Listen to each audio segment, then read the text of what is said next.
हनुमान बेनीवाल, हनुमान बेनीवाल, राष्ट्रीय लोकतांत्रिक पार्टी, राष्ट्रीय लोकतांत्रिक पार्टी आज जयपुर की इस पावन धरती पर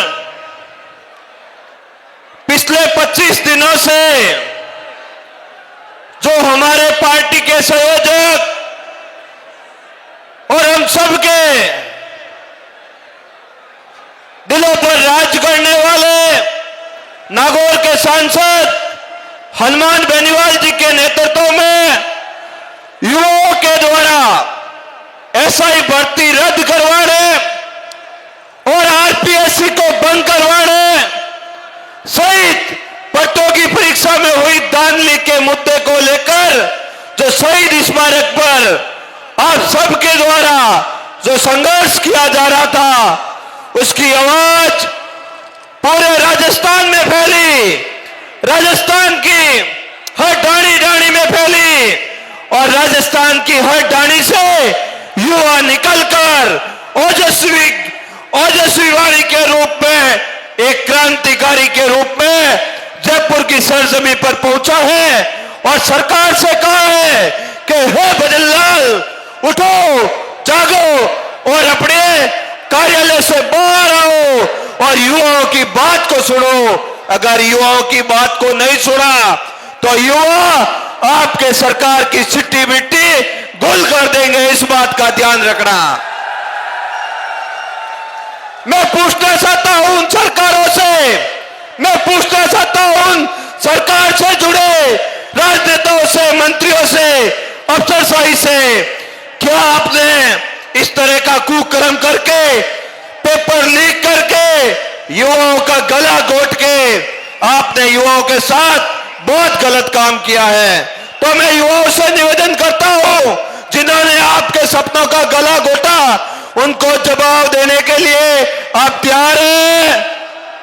दोनों हाथ उठा के बताओ, आप तैयार हैं? आप तैयार हैं?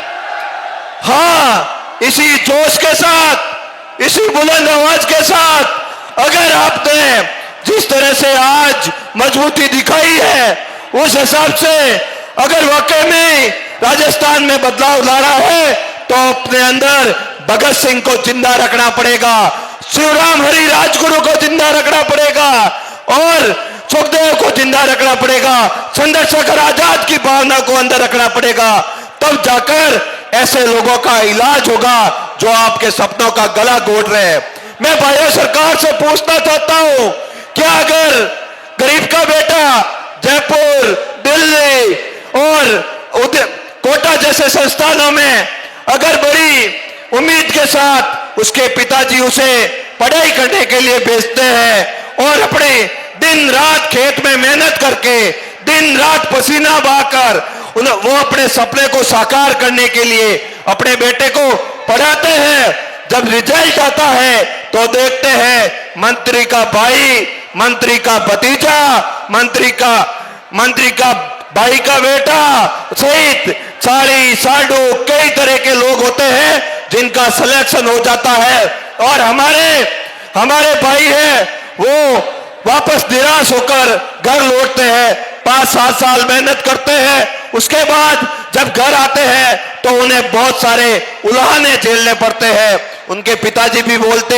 बेटे मैंने आपको बड़ी उम्मीद के साथ पढ़ने के लिए भेजा, तो सिलेक्शन नहीं हुआ तेरा, क्या किया तूने? वहां जाकर पढ़ाई ही नहीं की, जयपुर में ऐशो आराम किए, कोटा में ऐशो आराम किए, लेकिन उस पिताजी को क्या पता, उस मां को क्या पता, उसके बेटे ने तो बहुत मेहनत की, उसका बेटा बड़ी लगन से आपके सपनों को साकार करने के लिए पढ़ रहा था, लेकिन वो पेपर माफिया, वो भ्रष्टाचारी आपके बेटे का हक खा गए और उनके भाई भतीजे नौकरी में सिलेक्शन हो गए और हमारा भाई आज भी बेरोजगार बैठा है। उन बेरोजगार युवाओं की आवाज को बुलंद करने के लिए हनुमान बेनीवाल जी ने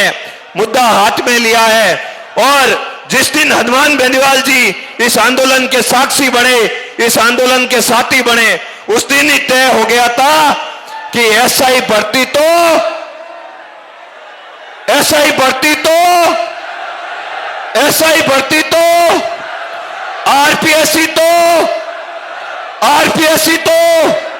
आरपीएससी भी बंद होगी,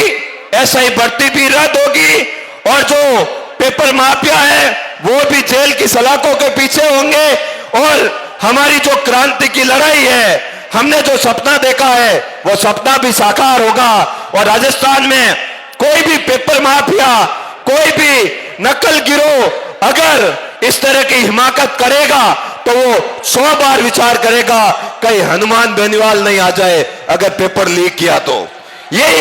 यही डर स्थापित करना चाहते हैं, यही नए राजस्थान का निर्माण करने के लिए आरएलपी का गठन हुआ। हाँ भाइयों, हमने राजस्थान में सत्ता तो नहीं पाई, हमारे विधायक